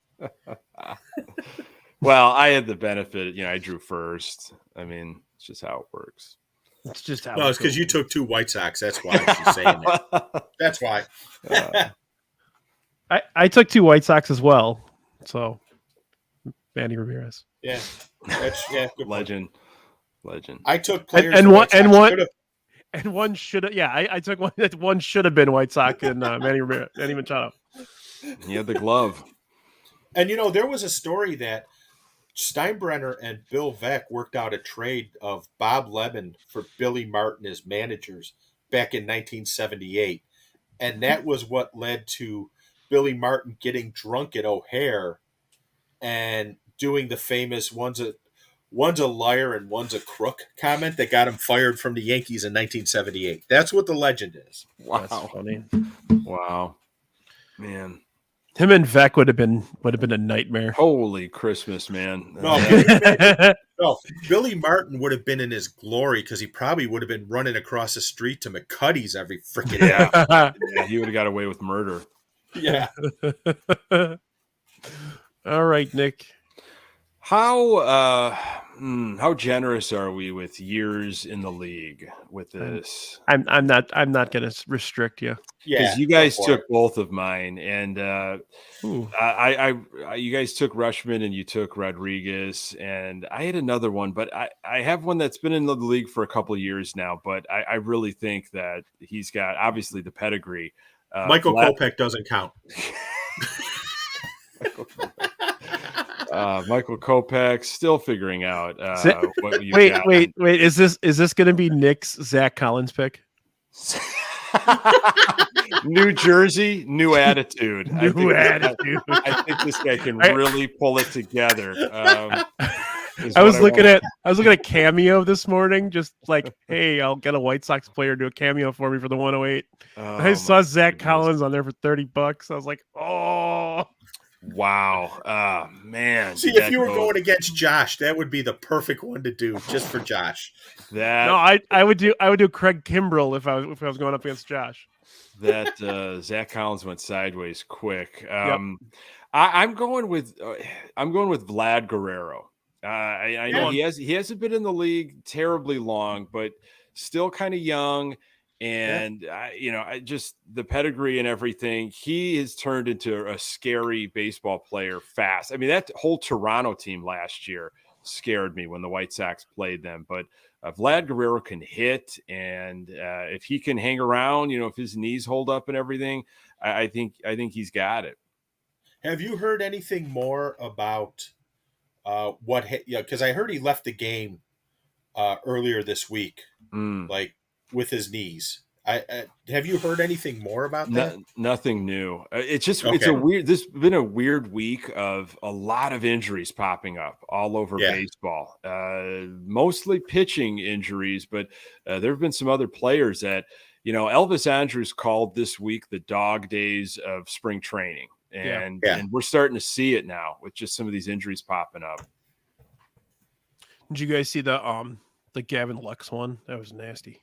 Oh, poor guy. Yeah, that sucks. Well, Vlad Guerrero, he came in so like he had so much like baby fat. He was such a pudgy dude when he came in, and worked on his body so fast that you just got to give it up to him. Like, how difficult is that when your father is a Hall of Fame baseball player, and you've got all this, and there's probably a whole list of these players that we can rattle off that just never lived up to the hype of a parent in the league. And, again, it's a small sample size right now, but he's impressed. He really has.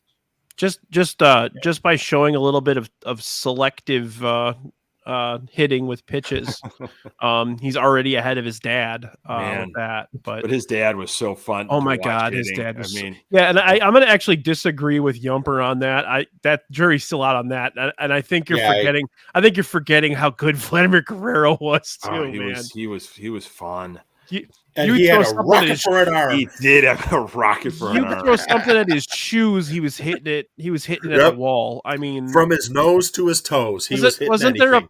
Wasn't there a pitch that bounced and he hit it in the outfield? Yeah. And I don't think he wore batting gloves. No batting gloves for Vlad, if I remember correctly. I think you're right. Yeah. Did he do what Moises Alou did for his calluses? That I'm not sure. Yeah, that was the Dusty Baker comment. If we started to just give fist bumps to Moises Alou after that.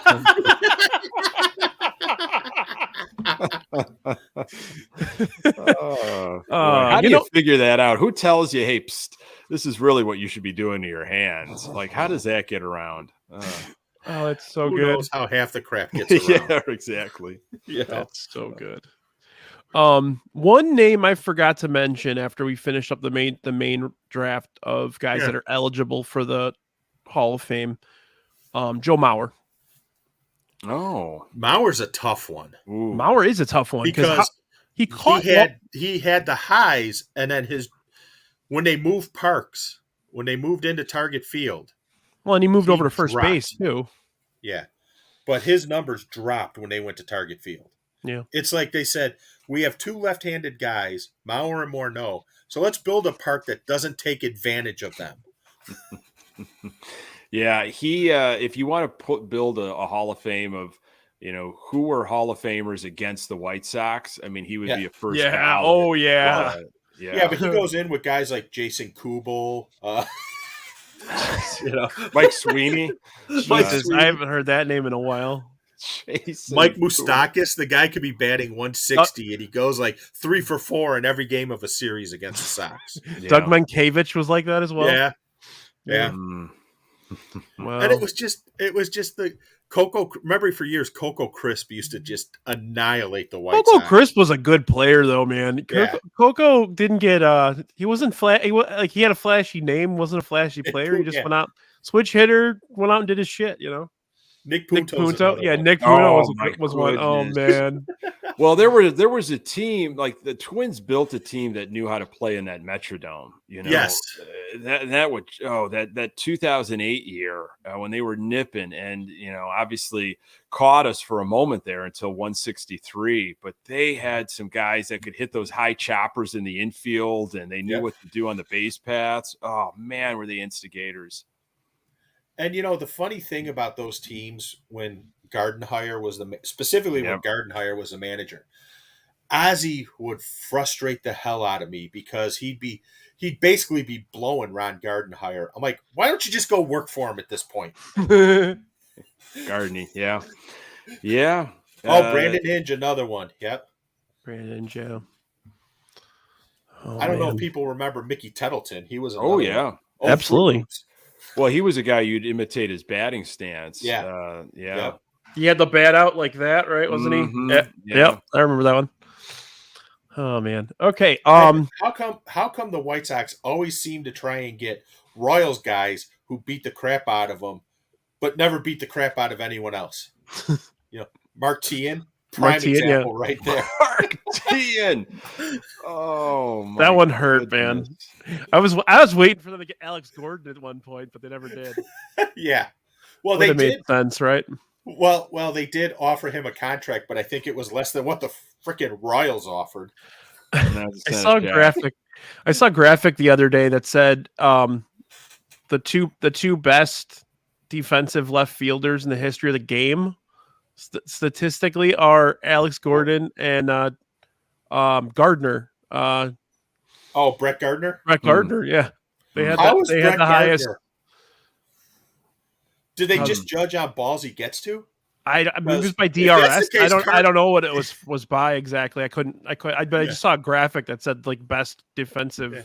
Because if that's the case, Carlos Lee should be in the Hall of Fame with a 1,000 fielding percentage. Because if it was in that square circle, if it was in that square of dead grass around him, he'd catch it. Outside of that, it'd bounce and he'd go pick it up. He was he was a favorite. I remember that offseason when Mags left and Lee got traded, and we were like, what in the hell is going on right now? And it all came together. Yeah, but the funny thing is, I will defend the White Sox for letting Maglio go. Because of the way the knee Boris thing. and him handled the knee thing. Because the White Sox asked him could we see what the knee looks like? Right. Said, no. That's right. They wouldn't give him the information. Yeah. Yep. So I will not fault him on that one because I would have done the exact same thing. Yeah. But just to think back to lose him in right field with his offensive production, and then Lee, the power numbers, and how they pieced it together with Sednick in left field now, which is a complete opposite of what you would get from Lee. And then Jermaine Dye, I thought still could have been playing the game long after, he left, but he had a horrible slump and he just walked away. Like that's pretty much what was not. I think he walked away because no one gave him a contract. Yeah. Well, yeah. He don't want to sing for his dinner. Yeah. Yeah. And Pasednik, you basically got a little better defense, not much, a little better. Yeah. At least you could get to more balls. It was just a style of game. It was was how the lineup was going to be fixated. Right. Yeah. Okay. So let's do our dump list. Do you guys have anybody that you wanted to talk about that we I have a didn't pick? few. Yeah. I got have a few. Yeah. Okay. Why don't you start with Pete? What do you got? All right. I got Dave Parker, Dale Murphy, Yeah. Mattingly, and Yep. Steve Murphy's Garvey. on mine. I forgot about Mattingly. Yeah, Mattingly had an incredible peak and not that long of a 9 gold gloves for Mattingly. Yeah. Yeah, that's the thing people forget. He was an incredible defensive first baseman. Mm-hmm. He was also like a field general. Like he really was made him a good manager too. Yes. And he wound up playing second base in the resumption of the Pine Tar game, if I remember correctly. Is that right? Wow. Yeah, because if I remember correctly, Willie Randolph was a second baseman, but he got injured after the Pine Tar game, but before the resumption of it. So they put Mattingly at second, which is a little awkward because the glove is on the right, not the left. Yeah. That is bizarre. Yeah, he was a guy that, growing up, following baseball, collecting baseball cards, trading. It was just, I was like, this guy's definitely going to be in the Hall of Fame. I mean, all-star game after all-star game. And, it's just. And then they made him shave his sideburns and it all went to shit. Yeah. Yeah.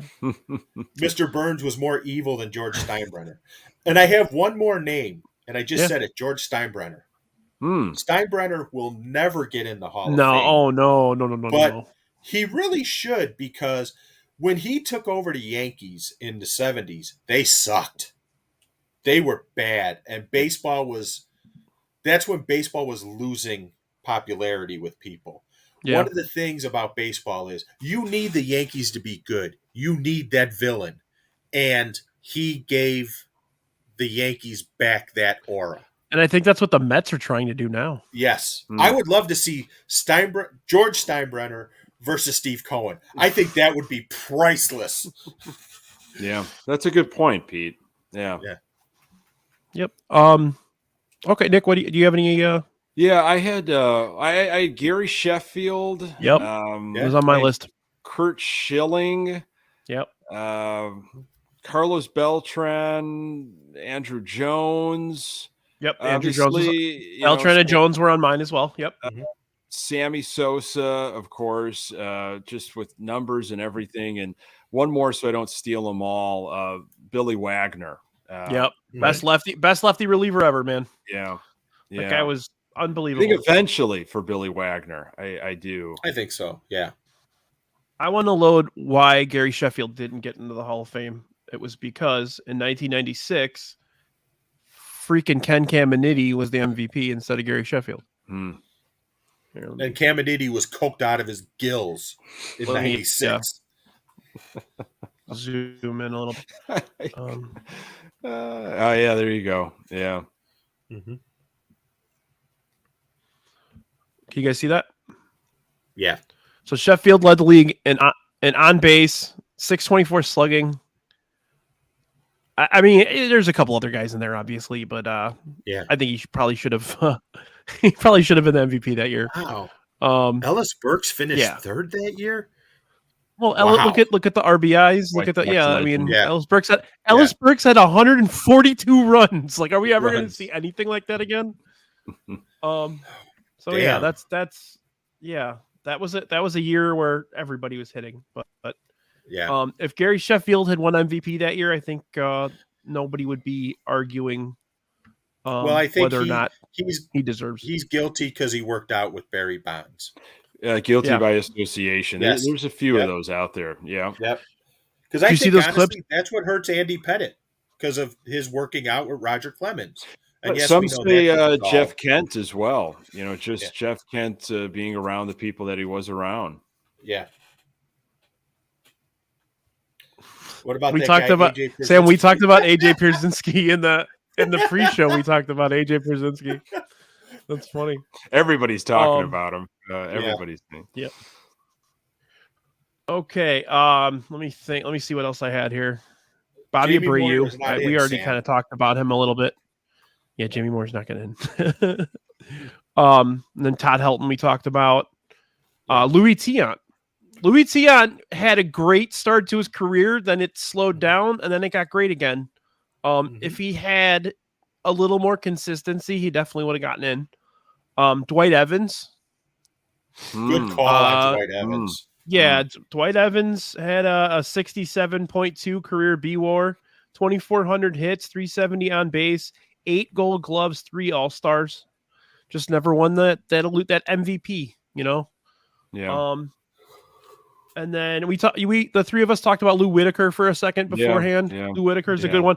He has a very high WAR, but his numbers are not that impressive. He just played a very long time. Right. Yeah. He's an accumulator. That's right. You know. Never led the league in a single thing his entire career. And I think that's what hurts Mark Burley in his yeah. Oh yeah, too. absolutely. You really, you know, and as much as he annoys the hell out of me, Chris Mad Dog Russo said it well. You don't see any black bold print by their names.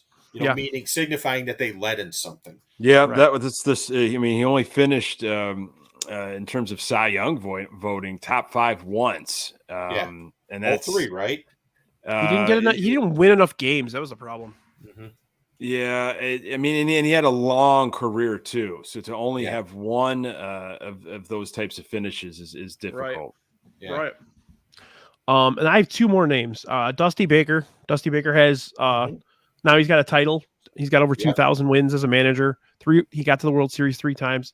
He's also a 2-time All-Star and a Gold Glover. So he was a damn good player too. Look, he'll get in. He'll get in now that he won. Now that he won the World Series. Oh, without question, he'll be like the Joe Torre path. He'll get in as a manager. Yeah. And then my last one. Dusty Baker. Here's a little known fact for you. In the on deck circle when Hank Aaron hit 715. Isn't he credited for starting the high five too, or inventing the high five? Yes, I believe that was his days in LA. Yeah. Yeah. And also the wristbands and the toothpick. Yeah. Yeah. The black surgical gloves now. He's like Dick Allen. He made baseball cool, you know? Yep.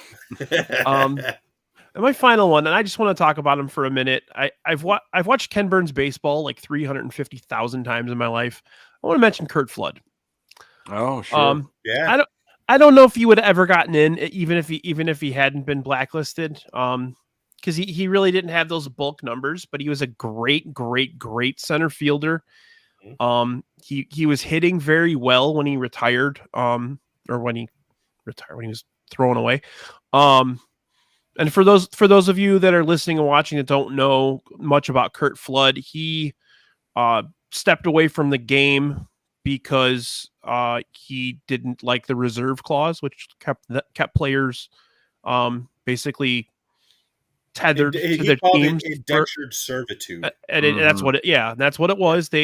I'm sending you. They wanted to trade him to a city that he didn't want to go to, and he didn't feel like that was fair. Right. And he wanted to become a free agent. It was very like he opened that door for a lot of people. And the only person that really stood up for him that entire thing, because everybody was so scared of the owners, was Jackie Robinson. Jackie had already stepped out of the game at that point. He was the only one that stood up against, because I think it went all the way to Congress, didn't it? It went to the Supreme Court. Yeah. And so yeah, I just want to shout out to Curt Flood. He's obviously no longer with us, but he had to retire at I think 32. Right. And he had 1,800 hits, 7-time Gold Glove, 3-time All-Star. Yes, part of those great Cardinals teams in the 60s. Yeah, with Bob Gibson and all that. Yeah. Yeah, and a couple of other things about that. One, towards the end of his life, the MLB, was it the MLB Players Union or the alumni? One of them voted to give him full benefits, insurance, everything, because of the contributions he made for them. And then also, HBO, I think it was HBO, did a documentary. I believe it was called The U.S. versus Curt Flood. I think I've seen it. Yeah. I watched some documentary about it too, outside of Ken Burns basically spends almost an entire inning of the documentary. Yeah. But the documentary is fantastic. And they go into greater detail about what you were talking about with Jackie Robinson showing up during his hearing in the Supreme It was a Court. big thing because he was Yes. kind of a recluse. He didn't want to go out. He didn't want to, Mhm. and he was very sick. He had diabetes, and he He didn't was live going too much blind longer. from it too. Yeah, Yeah, and he wasn't healthy, and he didn't want to go out. He didn't want people to see him looking 20 years older than he was. Right. So for him to go out and do that was, just a wonderful thing for him to go out and try to stick up for a guy that he feels Was slighted. right, and basically, Stood up for on baseball a as smaller whole. on a smaller degree, fighting the Yes. man the same way he had to. You know what I mean? Yeah. So, Yep. Yeah, so good yeah, call. that was the last part of my list. I wanted to talk to both of you real quick about you guys have both been to spring training this summer. Seems like when Aloha Mr. Hand went, they were kind of a shit show and getting all the errors, all Yeah. the nonsense. So then when Nick went, they were a little more organized. So Yeah. Yes, anything- I was at the second game, which was on Sunday against the Angels, when you had the big conversion. Oh you know. my goodness. which one? Because The it happened 2 days in a row. The second one. Because Yes. the first one, it looked like it was the pitcher's fault, and the second time, it was like, "What the hell are you doing, Burger?" Right, exactly. I was at that game, and I'm sitting there with a couple people, and we're all like, and there were a lot of White Sox fans there, and all you hear is the collective, "Oh, Here we go. Here we go again." Yep. Oh yeah. That got cleaned up for the most part. I haven't seen that again. Yep. It Yeah. looks like, the one thing I'll say, and I heard talking to a couple people, and I know Nick is aware of this. For those who haven't gone to spring training, they have what I call them the backfields. And you can actually go there at like 10 in the morning, the gates open, and you can watch them work out. It's free. You don't have to pay a dime. You don't pay for parking. You don't pay for that. The only thing you pay for is your ticket to the game and then food and crap like that in the game. But so you can actually go and watch them work out. And if you're lucky enough, they're having a B game against the Dodgers or some other team comes in, you could go watch the B game. I know you might have saw the B game that Kershaw was pitching against them last week, if your timing was right. Did you get a chance for that, Nick? No, I saw Friday Dylan Cease's first game, and Saturday it was that walk-off, that Ramos walk-off. Oh, yeah. And Schultens was on the mound. I believe it was against Texas. So I saw them beat the Reds and then beat the Rangers. I thought they played pretty good baseball, to be honest with you. I saw, the Andrew Vaughn 3-run home run. Yaz had a double and a home run, who, by the way, Yaz has been very impressive this spring training. And Cease was a little better, yes. Cease was a little shaky, and he was really shaky the other day. Oh, exactly. Oh, That's yeah. why I'm a little concerned. He doesn't seem to be concerned, but I had decent seats, and I saw Colas kind of on deck circle. He just is built like a tank, and he just absolutely destroyed a double over the center fielder's head, kind of right center, hit it on the screws. And I had a couple other hits throughout my time there, and Hanser Alberto played pretty well. I thought it was good defense, so I think I saw a different experience than early in the spring, thankfully. Yeah. Yes. So the only two spring games I've watched were the one you and I watched, Nick, on playback. Yep. Yeah. And then I actually ended up doing another playback the next day for the game after that. So those are the only two I saw. And has Colas shown off the arm at all yet? The accuracy isn't really quite seen there. But my thing with Colas is be serviceable in right field. You don't have to win a gold glove right now. The big thing that they said about him was the arm is freaking crazy. Yeah, I mean, I don't think he's been really tested. I'm still concerned a little bit about the stuff with there was a moment in today's game against the Cubs on the Marquee Network where he threw the one Benintendi play really bothered me too. Oh, the stall at second base coming around. Yes. Colas had a throw into second, and it's still working on he kind of it wasn't an easy two-hopper. I think it should have been handled with a glove by the second baseman.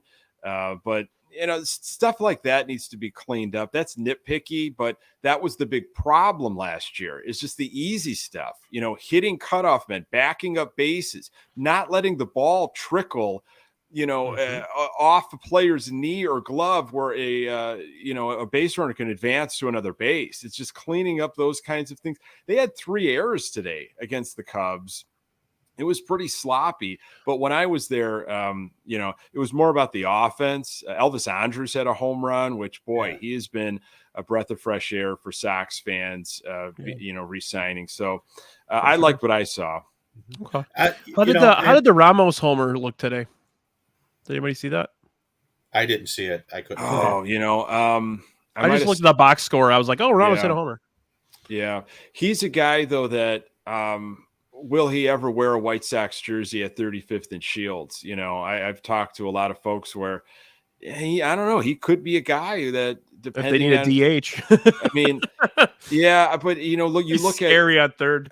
I just but how many other guys do we have like that? That can also hit. I look at guys like Sosa, Ramos, Popeye Rodriguez. There might be a few others that what's their path? And the Tim Anderson situation is going to have to sort itself out eventually. And Colson Montgomery could he play second base?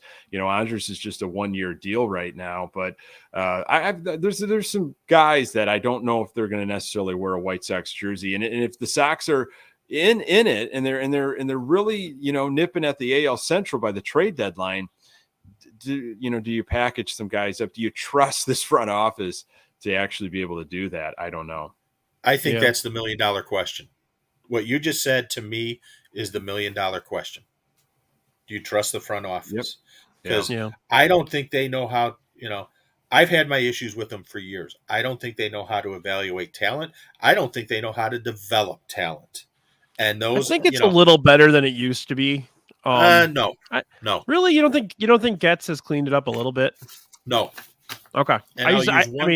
I'll use one sentence to describe it all. Continual pipeline of talent. It still doesn't exist. If this team, if you get the varsity out there for 130 games or something, they will do fine. I think everyone can agree with that. But do you trust to have the full varsity out there for 120, 130 games? I don't. Sure. Yeah, well, we just don't have the sample size on guys, Right. We just exactly.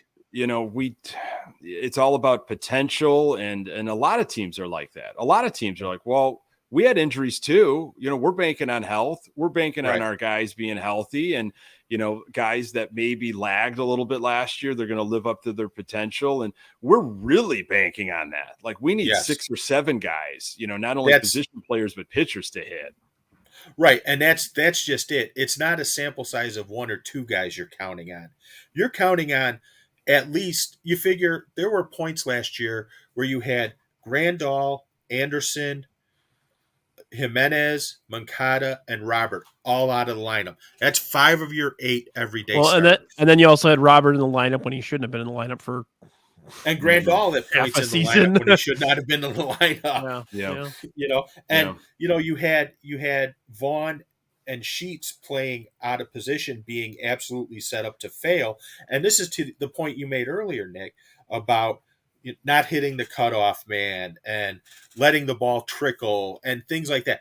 I saw some of that when I was there, where they would throw it in and, Anderson or Andrus, whoever was playing, whoever was the cutoff man, drop the ball. You can't do that. The Sox are a team that can't get away with that kind of stuff. Right. I mean, other teams can. I don't believe the White Sox are. They have to be so clean on those little things. And, and I think they've been working. It seems like they've been working on that. It sure sounds like it. I mean, I like everything that I hear. I mean, the more and more I read about what Grifol is doing and how players are responding and his ability to tap into their wants and desires. What do you want out of camp? What was missing last year? And he has become this is player directed. manager facilitated, and Right. I've got the coaching staff around me that I trust and believe in. That's a winning combination. Now, will the players buy into it, and can they stay healthy? Those what we're going to be waiting for. And that the health factor is the overriding concern I have, because I'm going to use a gambling term. The trend is your friend. In this case, we know the trend is that Jimenez, Anderson, Robert, Moncada, all at least spend one stint on the IL every season, at least one. Yeah. So, and this is not like just last year. It's happened multiple years. So that's what concerns me, is because if you know you have a roster that's constructed like that, again, the trend is your friend, you need to have reinforcements. And I don't think they have the reinforcements. They never have. Yeah, they never have. the That's always depth. been the problem. It's hey, I'm excited, and there's a lot to be excited for if it goes the right way. It's just we're all kind of holding our breath right now, right? Right. I think Cease had a great point after his meltdown against the Royals. He essentially was like, "Hey, I left the game healthy." and that's what I think a lot of players' mentality is right now, especially in a White Sox uniform. Hey, you could never. You're healthy. And you could never take those instances in camp where they look horrible, like Cease did. Well, Arizona is a tough place to throw breaking balls in general, and yeah. Well, and there who knows what he's working on that day? He might have been working on a new grip. He might have. He been doesn't working seem on, very concerned at all. No. And again, if he likes his, they wouldn't have brought him back out either after that first. They wouldn't have brought him back out a second time. I just thought it was funny. If they were worried about something with his health or anything like that. But if you listen, I watched it through the MLB, subscription app thing, and they had Ned Yost in the booth. It was the Royals broadcasters, and Ned Yost is going into the Royals Hall of Fame, which I think is a cool thing. I wish the White Sox had their own Hall of Fame. Anyway, they asked Ned Yost about Pedro, and Ned Yost, he had nothing but great things to say about Pedro. Of course, he's not going to throw him under the bus, but when you kind of like read in between the lines, like Ned Yost is like, they've got the right guy in Chicago. Yeah, and from everything I heard, they would have loved to have brought Grifol in Kansas City, but they completely cleaned house, and that's what kind of put the kibosh on any promotion or anything like that. Yeah. So. Well, all right. That's we're wrapping it up here. Anything to plug, Nick? You wanna talk about Lockdown Sox? I love talking about Lockdown Sox. And we love hearing about it. I appreciate it. Yeah, we're back, full week of episodes Monday through Friday. So subscribe. We're all in, man. Got the YouTube channel, subscribe to that, appreciate it, and obviously find the audio, the podcast absolutely every there. And then my weekly podcast with my dear good friend, diehard Sox fan Pat Hester is the Good Guys Talk Back, and we're still doing that once a week. Cool. Awesome. Well, thanks again, Nick, for being on here. I'm gonna actually move you out because I'm going to talk about something real quick, not related to the show. But again, I appreciate you being on, and we'll do this again. Maybe I'll get you on for a Seinfeld episode.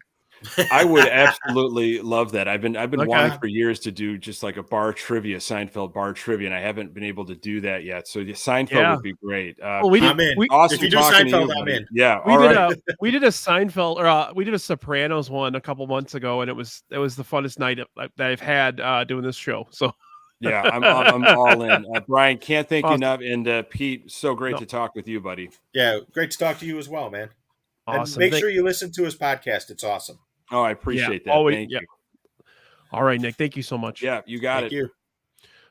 Okay, I wanted to mention just real quick before we sign off. Sunday we are doing the Oscars. Those of us at the Sadistic Penguin Studios are going to be hooking up to do the Oscars. We're gonna do the whole night. I'm going to be dressed up. I don't know about Svo and Yumper and yourself, but I may be dressed out.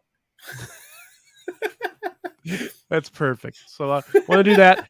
I also wanted to give a congratulations to two of our members, Yumper and Svo. They were part of the 108 weight loss challenge.